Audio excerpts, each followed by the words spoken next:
Hello students, I hope you are happy and healthy. और जहाँ तक मेरा अंदाजा है सभी की तैयारी बहुत अच्छी चल रही होगी और अपन आगे इस चीज़ को और बढ़ाएंगे। आज का हमारा चैप्टर है इलेक्ट्रोकेमिस्ट्री।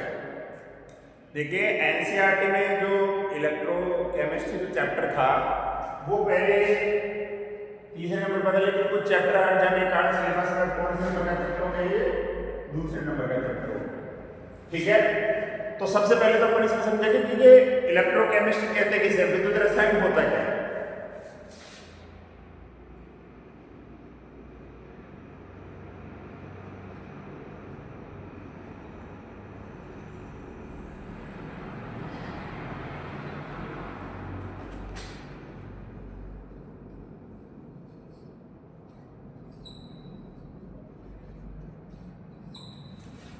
देखो, रासायनिक ऊर्जा और विद्युत ऊर्जा में जो परस्पर संबंध होता है अंतर परिवर्तन का, वो किसके अंतर्गत आता है? विद्युत रसायन के अंतर्गत आता है। अर्थात अपन कह सकते हैं कि रसायन विज्ञान की वह शाखा जिसमें रासायनिक ऊर्जा तथा विद्युत ऊर्जा के परस्पर संबंध का अध्ययन किया जाता है, क्या कहलाता है?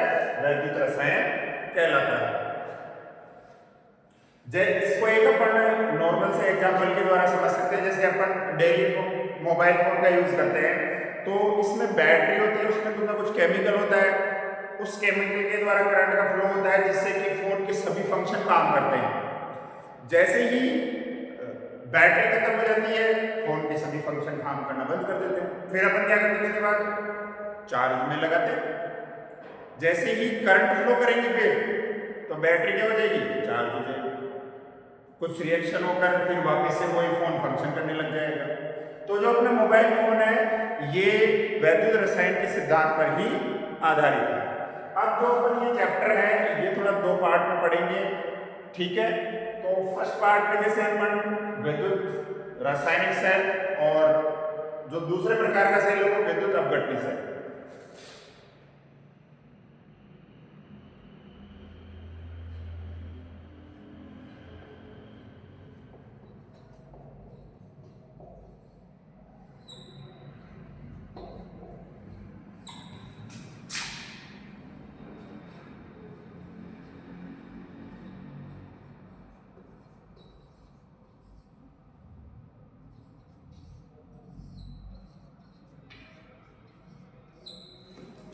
वैद्युत रासायनिक सेल और वैद्युत अपघटनी सेल, इनमें मेजर डिफरेंट क्या है ये भी बताएंगे अपन। एक एक कंसेप्ट क्लियर करेंगे ताकि तुम्हें कंपटीशन, नीट, जेई आदि में भी बेनिफिट मिले।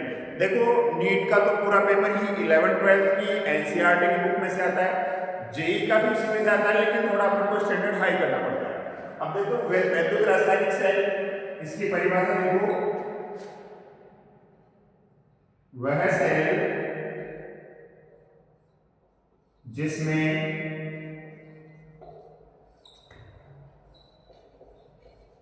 रासायनिक ऊर्जा को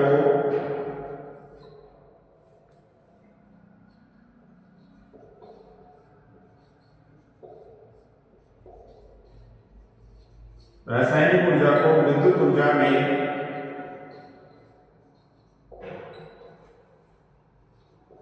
परिवर्तित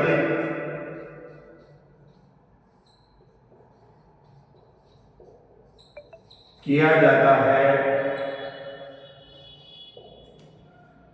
उसे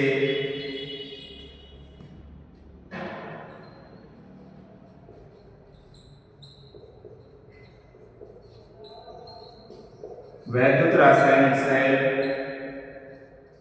या वोल्टेज सेल या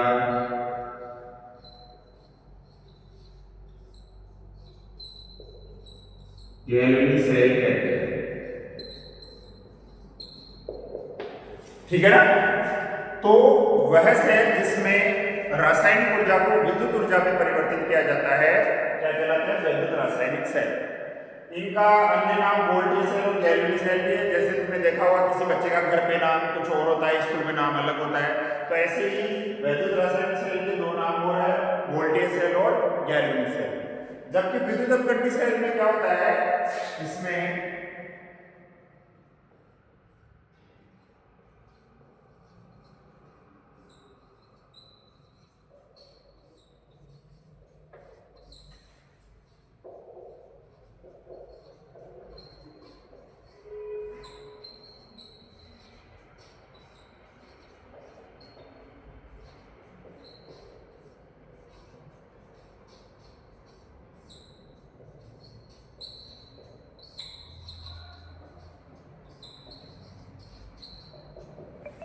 विद्युत अपघटन सेल में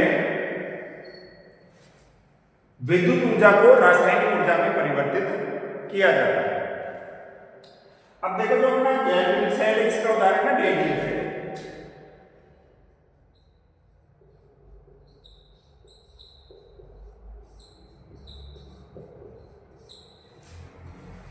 और अपने जो 12th क्लास की एनसीईआरटी बुक है उसमें डैनियल सेल का विस्तार से वर्णन दिया गया है, जो बहुत इंपॉर्टेंट है। डैनियल सेल का जो नामांकित चित्र है वो कई बार एग्जाम में पूछा जा चुका है, उसमें से कुछ छोटे क्वेश्चन, शॉर्ट क्वेश्चन बनते हैं, वो भी अपन देखेंगे अभी।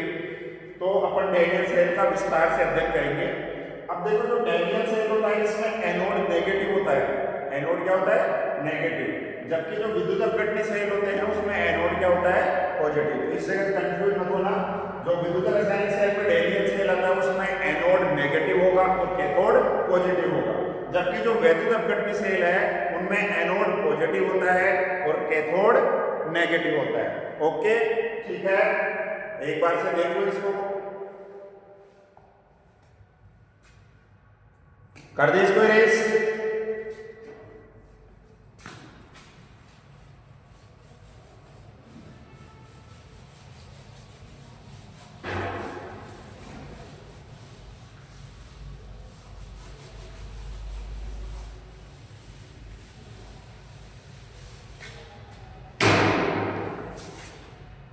अब अपन अध्ययन करेंगे डैनियल सेल।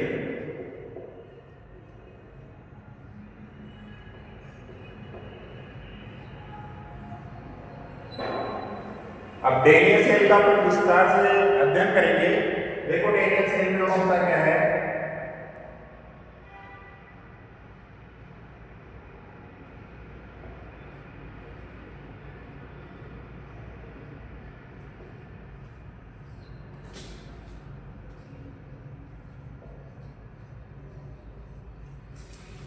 डैनियल सेल में जिंक और कॉपर के इलेक्ट्रोड होते हैं। अब ये इलेक्ट्रोड क्या चीज है, ये कैसे बनता है? तो किसी भी छड़ को यदि उसके विलयन में डुबो दिया जाए तो वो किसकी तरह कार्य करता है? इलेक्ट्रोड की तरह कार्य करता है। जैसे ये कोई जिंक की छड़ है और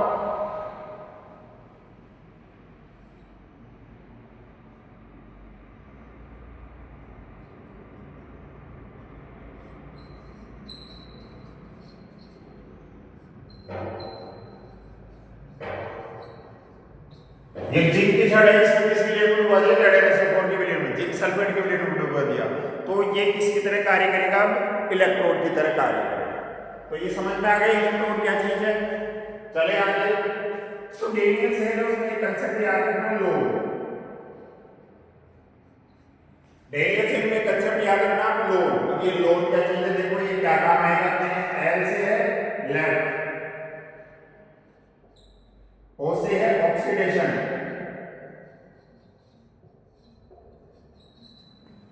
ए से है एनोड और एन से है नेगेटिव।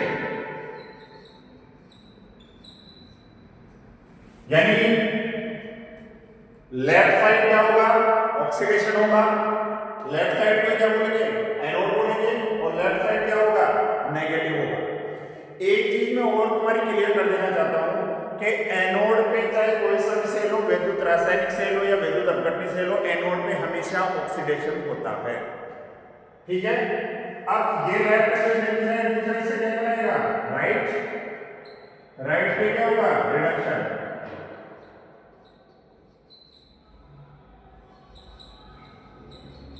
एनोड है तो क्या होगा? कैथोड। नेगेटिव है तो पॉजिटिव। नेगेटिव है तो पॉजिटिव। तो ये चीज यार ना बड़े काम की चीज है तुम्हारे कि लेफ्ट साइड ऑक्सीडेशन होगा, एनोड होगा और वो क्या होगा? नेगेटिव होगा। जबकि राइट साइड क्या होगा? रिडक्शन, जिसे अपचयन बोलते हैं। ऑक्सीडेशन को हिंदी में क्या बोलते हैं? ऑक्सीकरण। रिडक्शन को बोलते हैं अपचयन। और राइट साइड में क्या होगा? कैथोड होगा, वो कैसा होगा? पॉजिटिव होगा।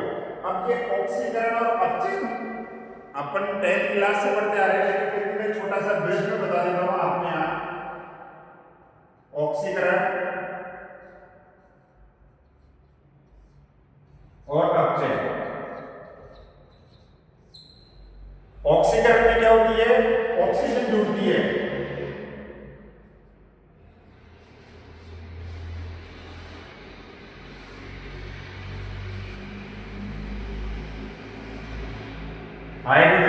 निकलती है,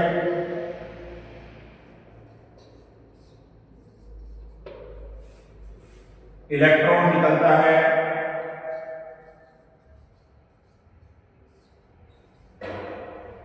इसका जस्ट अपचयन में रिडक्शन में इसका जस्ट उल्टा होगा, ऑक्सीजन निकलती है,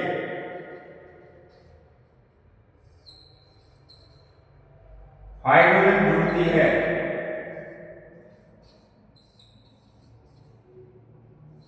इलेक्ट्रॉन जुड़ता है। चौथा बोल सकते हैं कभी ऑक्सीकरण संख्या में क्या होगा, वृद्धि होगी ऑक्सीकरण में, और उधर ऑक्सीकरण संख्या में क्या होगा, कमी होगी। तो ये तुमने 10th क्लास के लेवल पे पढ़ा है, लेकिन अपन को यहाँ जो इंपॉर्टेंट बात आ रही है कि लेफ्ट साइड क्या होगा, हमेशा ऑक्सीडेशन होगा, ध्यान रखना है, और राइट साइड क्या होगा, यहाँ रिडक्शन होगा, ठीक है। और एनोड पर तो हमेशा ही ऑक्सीडेशन होता है, चाहे कोई सा भी सेल हो। ओके, ठीक है, क्लियर है। एक बार तारा को देख लो इसे।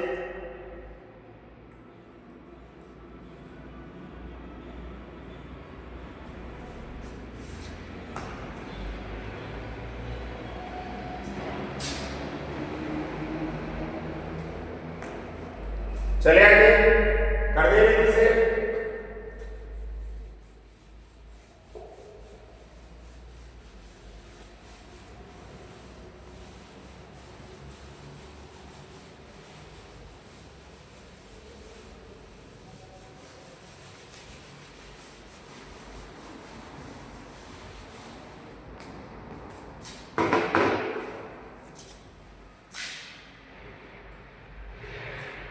तो अब अपन डीएनए सेल के स्ट्रक्चर पर चलते हैं।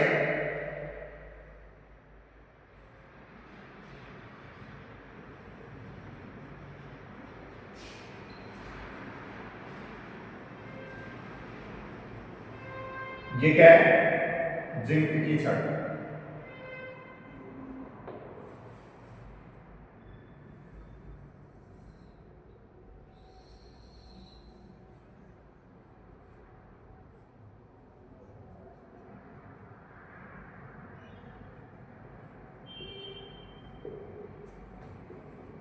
ये जिंक की छड़ है, किसके लिए बनी हुई है, जिंक सल्फेट के लिए,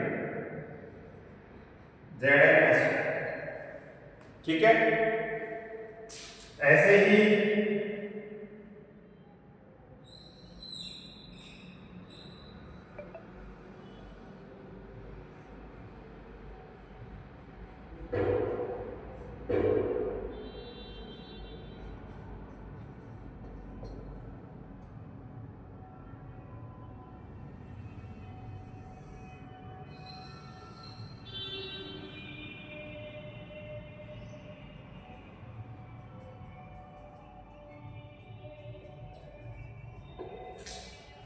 ऐसे ही कॉपर की छड़ है, ये किस लिए में डूबी है, कॉपर सल्फेट के लिए।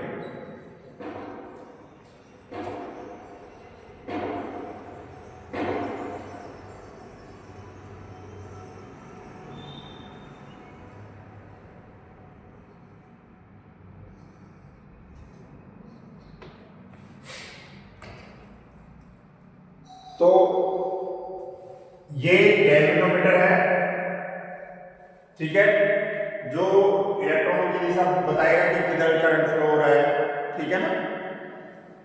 तो जिंक की छड़ है, ये 2 इलेक्ट्रॉन त्याग करके क्या करती है, 2 इलेक्ट्रॉनों का त्याग करके, जैसे ये जिंक है,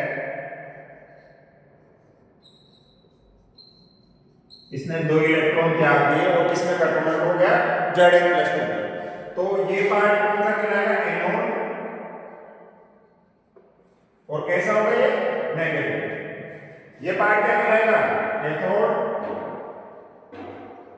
और ये क्या होगा, पॉजिटिव। यही तो अपन ने पढ़ा था, लेफ्ट, लेफ्ट क्या था, एनोड, एनोड पे क्या होता है, ऑक्सीडेशन। राइट क्या बोल रहे थे अपन, कैथोड, कैथोड पे क्या होता है, रिडक्शन। अभी देखेंगे पर रिडक्शन कैसे हुआ, इसमें ऑक्सीडेशन क्यों हुआ। तो जिंक में क्या हुआ कि इसने 2 इलेक्ट्रॉनों का त्याग करके और क्या बना लिया, Zn+। तो ये इसलिए में Zn+2 हो गई उससे।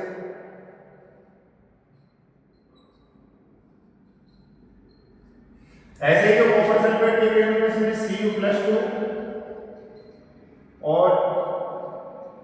इसमें SO4 -2। अब जैसे ये जिंक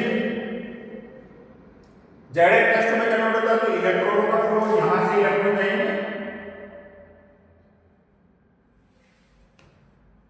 अब ये इलेक्ट्रॉन की डायरेक्शन ये है, तो जो गैल्वेनोमीटर की दिशा है वो जिधर भी इलेक्ट्रॉन फ्लो हो रहे हैं उधर घूम जाएगी। एक चीज का ध्यान रखना, हमेशा जो विद्युत धारा की दिशा है वो इलेक्ट्रॉनों की दिशा के हमेशा विपरीत होती है। सपोज करो जैसे कि इलेक्ट्रॉन अगर इधर बह रहे हैं तो विद्युत धारा की दिशा ऐसे होगी। और अपन पढ़ते ही कि विद्युत धारा की दिशा क्या होती है, प्लस से माइनस की ओर। जब भी ये इलेक्ट्रॉन तो इधर बह रहे हैं माइनस से प्लस की ओर, जब विद्युत धारा कैसे बहेगी, प्लस से माइनस की ओर। अब होता क्या है कि यहाँ से इलेक्ट्रॉन जिंक ने निकाले वो यहाँ होते होते इधर Cu+ क्या करेगा, जो दो इलेक्ट्रॉन में से इधर इलेक्ट्रॉन आ रहे हैं उनको ग्रहण करके किसमें कन्वर्ट हो जाएगा, Cu में। जो इलेक्ट्रॉन जिंक दे रहा है तो Cu+ ये दो इलेक्ट्रॉन ग्रहण करके किसमें कन्वर्ट हो गया, Cu में। जैसे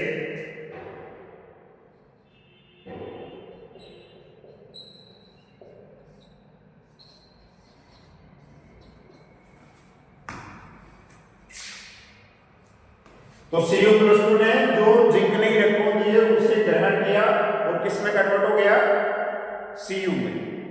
अब यहां से इलेक्ट्रॉन जा रहे हैं और यहां तक आ रहे हैं। अब ये तो जब तक विद्युत धारा फ्लो नहीं होगी, जब तक बंद सर्किट नहीं बनेगा। अभी बंद सर्किट क्या बना, यहां से गया यहां जाके यहां खत्म हो गया, तो बंद सर्किट है, बंद परिपथ पूर्ण नहीं हुआ, ठीक है, परिपथ पूर्ण नहीं हुआ। उसी के लिए अपन क्या लगाते हैं, लवण सेतु का उपयोग किया जाता है। तो कई बार क्वेश्चन पूछा भी जाता है कि लवण सेतु का उपयोग क्यों किया जाता है, इसके क्या कार्य है। तो अपन क्या करते हैं, यहाँ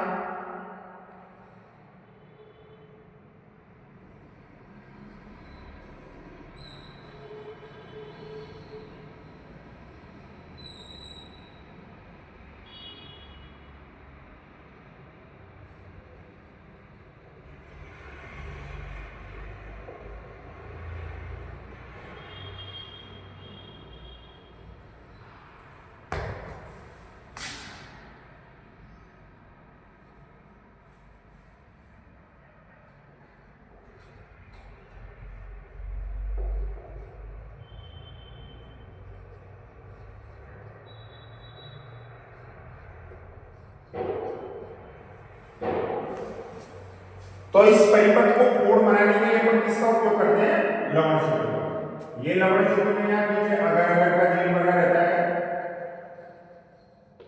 और लवण सेतु के रूप में जैसे अपन सपोज हो रहे हैं KCl का उपयोग किया है, तो ऐसे लवण का उपयोग किया जाता है जिसमें धनायन व ऋणायन की गतिशीलता समान हो।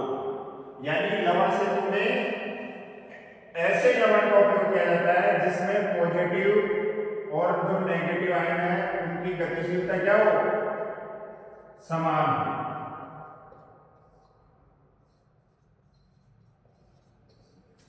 तो लवण सेतु में ऐसे लवण का उपयोग किया जाता है जिसमें पॉजिटिव और जो नेगेटिव आयन है उनकी गतिशीलता समान हो। ये चीज ध्यान रखना, हर किसी का यूज नहीं कर सकते। तुम सोचो NaCl का कर ले, KCl में पोटेशियम और क्लोरीन यानी पोटेशियम आयन है या क्लोरीन आयन है, दोनों की गतिशीलता समान होती है, इसलिए KCl का उपयोग नॉर्मल किया जाता है।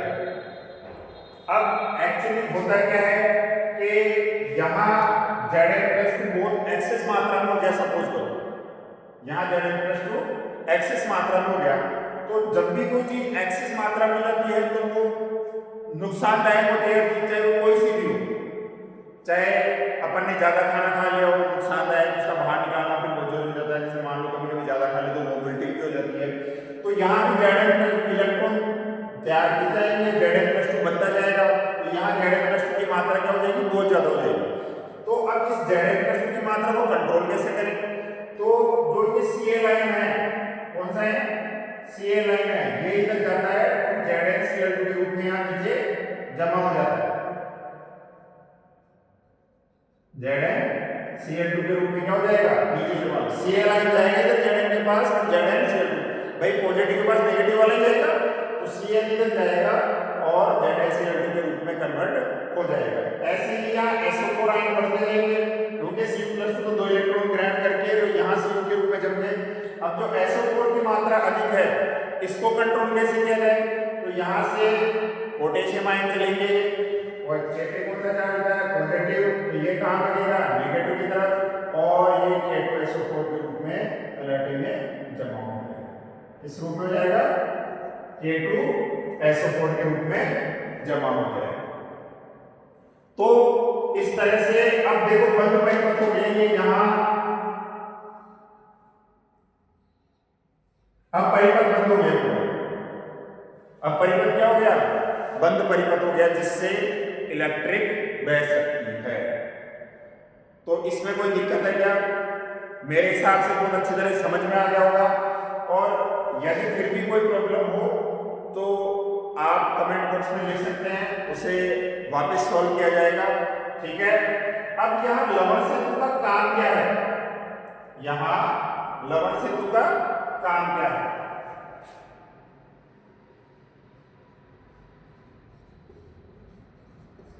तो लवण सेतु का देखो फर्स्ट काम तो क्या है, एक तो कि परिपथ को पूर्ण कर रहा है, परिपथ को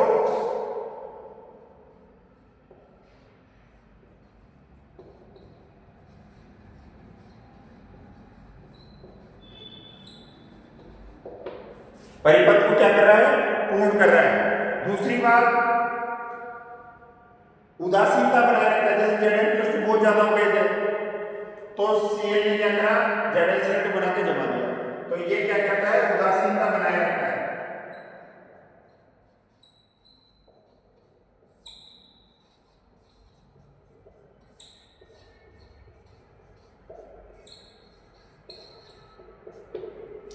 तो ये कई बार एग्जाम में लवण सेतु का भी कार्य पूछ लिया जाता है कि जो लवण सेतु था DNACL में उसका कार्य क्या है। तो ध्यान रखना ये परिपथ को पूर्ण करता है, उदासीनता को बनाए रखता है। अब ये जो DNACL का नामांकित चित्र है ये बोर्ड के एग्जाम में बहुत बार पूछा जा चुका है। तो जो 12th क्लास की तैयारी कर रहे हैं वो इस डायग्राम को अच्छी तरह से बनाने की प्रैक्टिस कर ले, कई बार एग्जाम में आ चुका है। अब आते हैं पर कंपटीशन के ऊपर। कंपटीशन में यहां से क्या क्या क्वेश्चन पूछे जा सकते हैं। अब जैसे मान लो वो क्वेश्चन दे दे, सपोज करो कि निम्नलिखित में से DNACL के लिए कौन सा तथ्य सही नहीं है, निम्नलिखित में से DNACL के लिए कौन सा तथ्य सही नहीं है। पहला ऑप्शन एनोड पर ऑक्सीकरण होता है,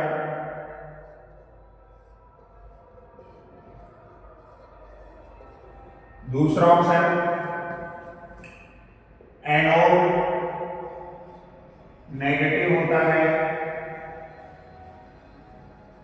तीसरा ऑप्शन कैथोड पर अपचयन होता है,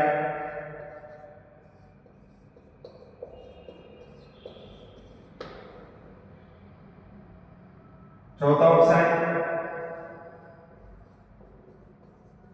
कैथोड नेगेटिव होता है। तो मान लो जैसे 12th बोर्ड के एग्जाम में भी आजकल शॉर्ट क्वेश्चन आने लगे तो वहां भी आ सकता है। और अपन अगर कंपटीशन के तौर पे देखें, जैसे अपन नीट की बात करें, जेईई की बात करें, तो अपन वहां कैसे क्वेश्चन बन सकता है यहाँ से कि निम्नलिखित में से DNACL के लिए कौन सा कथन सही नहीं है। तो देखो एनोड पर ऑक्सीकरण, एनोड पे तो हमेशा ही ऑक्सीकरण होता है, ये मैंने बता दिया। और अपन ने DNACL में देख भी लिया क्या हो रहा है, ये एनोड पर ऑक्सीकरण, ये किसी जगह हो रही है एनोड पर, और ये भी क्या हो रही है कैथोड पर। तो एनोड पर ऑक्सीकरण होता है हमेशा और कैथोड पे क्या होता है अपचयन, ये दोनों स्टेटमेंट सही है। अब एनोड नेगेटिव होता है, एनोड बिल्कुल नेगेटिव है, एनोड नेगेटिव, कैथोड नेगेटिव और कैथोड का नेगेटिव पॉजिटिव है। तो DNACL के लिए कौन सा कथन निम्न में से सही नहीं है, तो कौन सा कथन सही नहीं है, कैथोड नेगेटिव होता है, ये सही है। तो इस तरह से कंपटीशन में क्वेश्चन आ सकते हैं। तो इस डायग्राम को ढंग से देख लो, बना लो, लवण सेतु का क्या काम है और इसमें इनका उपयोग किया जाता है, ये भी चीजें इंपॉर्टेंट है, तो ये अपन को ध्यान रखना है। एग्जाम में पूछा जाता है, चित्र बहुत बार आ चुका है, तो इस चित्र की प्रैक्टिस थोड़ा ढंग से कर लेना। ठीक है, करते हैं इस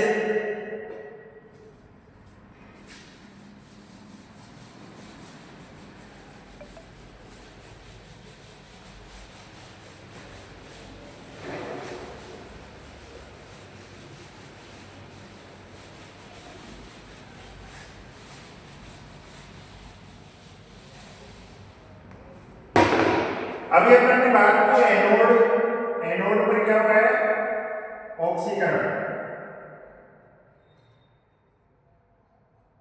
क्या हो रहा था? Zn सॉलिड था जो Zn+2 में कन्वर्ट हुआ और 2 इलेक्ट्रॉन से क्या कर दिए? त्याग दिया। ऐसे ही कैथोड। कैथोड पे क्या होता है? अपचयन होता है, Cu+2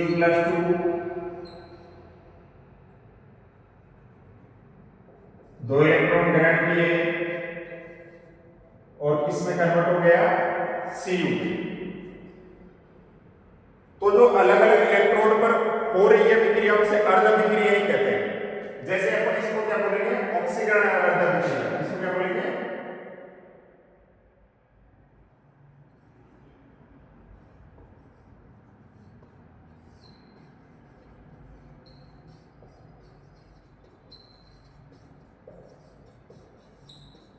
ऑक्सीकरण अर्ध विक्रिया। ऐसे ही जो कैथोड पर अपचयन विक्रिया हो रही है, ये भी अर्ध विक्रिया है।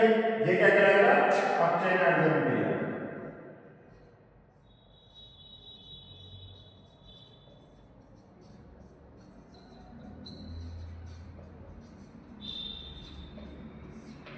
तो 12th बोर्ड के एग्जाम में आपको ये भी पूछा जा सकता है कि डेनियल सेल की अर्ध विक्रियाएं लिखिए। तो आपको एनोड पर होने वाली अर्ध विक्रिया इस तरह से दर्शानी पड़ेगी। एनोड पे क्या हो रहा है? ऑक्सीकरण हो रहा है। ऐसे ही कैथोड पे क्या हो रहा है? अपचयन हो रहा है। तो यदि एग्जाम में से पूछता है कि डेनियल सेल की अर्ध विक्रियाएं लिखिए, तो आपको दोनों अर्ध विक्रियाएं लिखनी पड़ेगी। तो अगर आपको पूछे कि अर्ध विक्रिया क्या है, तो अलग अलग इलेक्ट्रोड पर जो अभिक्रियाएं होती है वही क्या कहलाती है? अर्ध अभिक्रियाएं कहलाती है। अब अपन संपूर्ण अभिक्रिया की बात करें,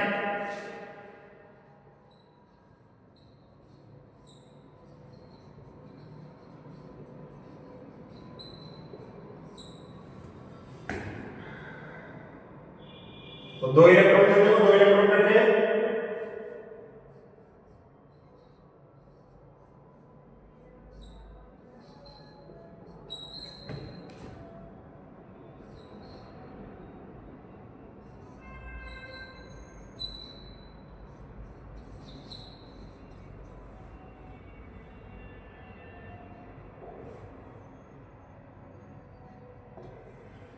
तो ये Zn सॉलिड में Cu+2 एक्वस और ये Zn+2 आ गया और ये Cu आ गया।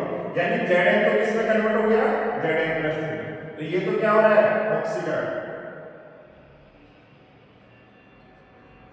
और Cu+2 किसमें कन्वर्ट हो गया?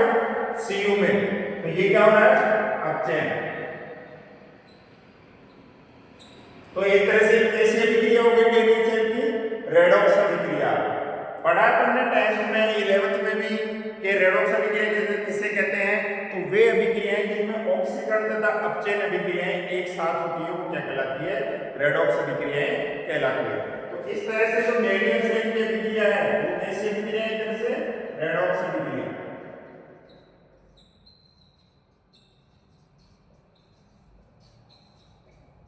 तो जो डेनियल सेल की अभिक्रिया वो कौन सी अभिक्रिया है? एक तरह से रेडॉक्स अभिक्रिया, क्योंकि इसमें जिंक का तो क्या हो रहा है? ऑक्सीकरण और कॉपर का क्या हो रहा है? अपचयन। तो वे अभिक्रिया जिनमें ऑक्सीकरण तथा अपचयन एक साथ होते हैं वो क्या कहलाती है?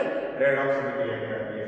तो आपसे क्वेश्चन पूछे जा सकते हैं 12th बोर्ड में भी कि अर्ध अभिक्रिया लिखिए डेनियल सेल की, संपूर्ण अभिक्रिया लिखिए, ऑक्सीकरण किसका होता है डेनियल सेल की अभिक्रिया में, अपचयन किसका होता है। तो इस तरह के छोटे छोटे क्वेश्चन तुम्हें एग्जाम में पूछे जा सकते हैं। ठीक है बच्चों, तो नेक्स्ट क्लास में पढ़ेंगे। Thank you.